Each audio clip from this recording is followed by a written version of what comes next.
Hey, Coach Guy here. I realized I never introduced myself on my page formally. I'm a performance trainer, a multi-sport coach who has held an Orange County touchdown record back in high school. I'll have the link up here. If you love using your body and brain to compete, this is for you. This is more so for student athletes just because they have more of an opportunity to do these things. Topic of today, why pro training for kids is wrong. There's an order to things. Lots of trainers and coaches, including myself at first, were training students and kids the wrong thing, right? We were seeing things that were super cool on Instagram that pros or even college students were doing. And we wanted to see if these younger kids could do it. Just because we thought, okay, the sooner they learn the movement, the better off they'll be. And that is not the case. But due to things changing, right, they're trying to make people pay more for each game they go to. They're trying to make the little leagues of pros, right? At every point in time, how much can whoever's hosting the sport get paid? So now they're trying to treat the kids like pros, but their bodies are not there yet.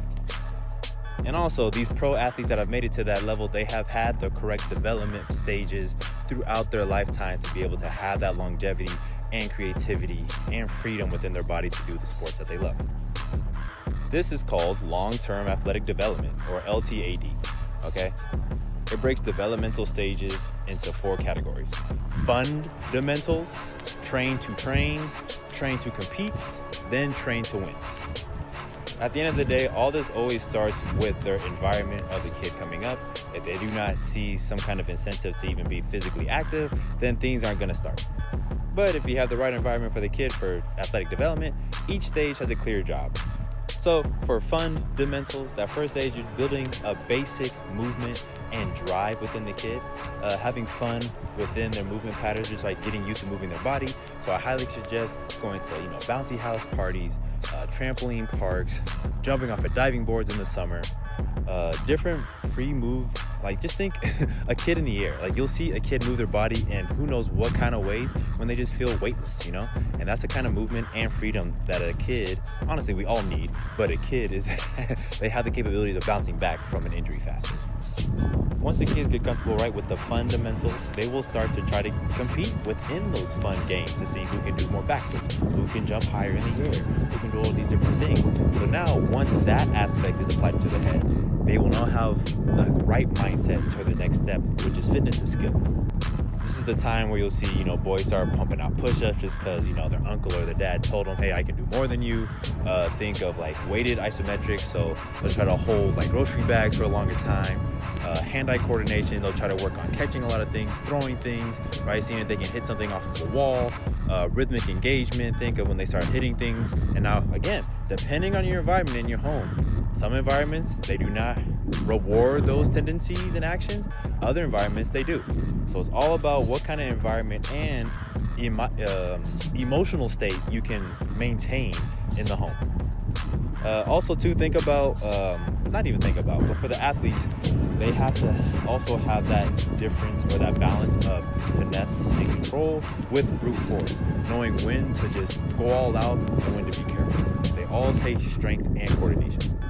Once we have the athlete to that point thinking about when to use what skill, how to conform their body, right? How much strength, how much speed. Once they start to track metrics subconsciously, like once their body starts to track it themselves, then we can get to the pro level training, right?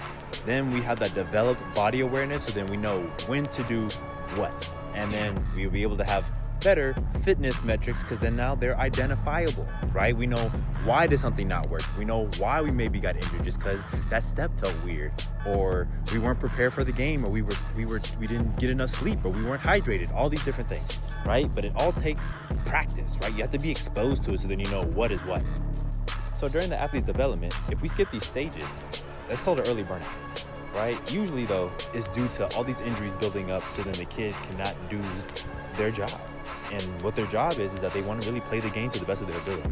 But now if they don't have the right body awareness, they can't have longevity. So if you're a parent, player, or coach, here's the rules.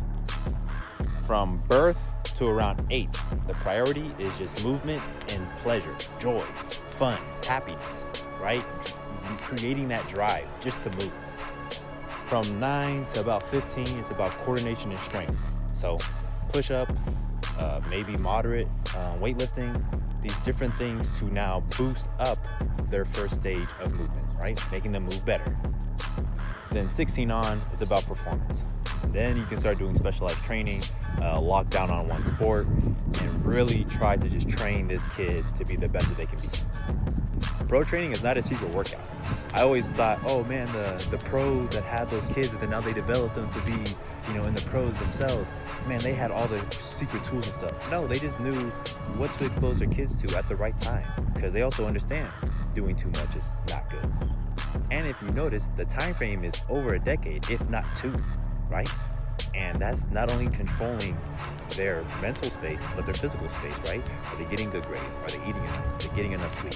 Are they not getting heartbroken by a so-called crush that might not even matter in their life later on? All these little steps, all these distractions, sadly, all these distractions in society, they are ways to now prevent your kid from going to the top. And it's easier to let them get distracted because then now they're not a nuisance on you. And I'm talking to you, coach, and parents, but now I'm also talking to you, student or athlete, because you can be your own worst enemy. All right? See you next time.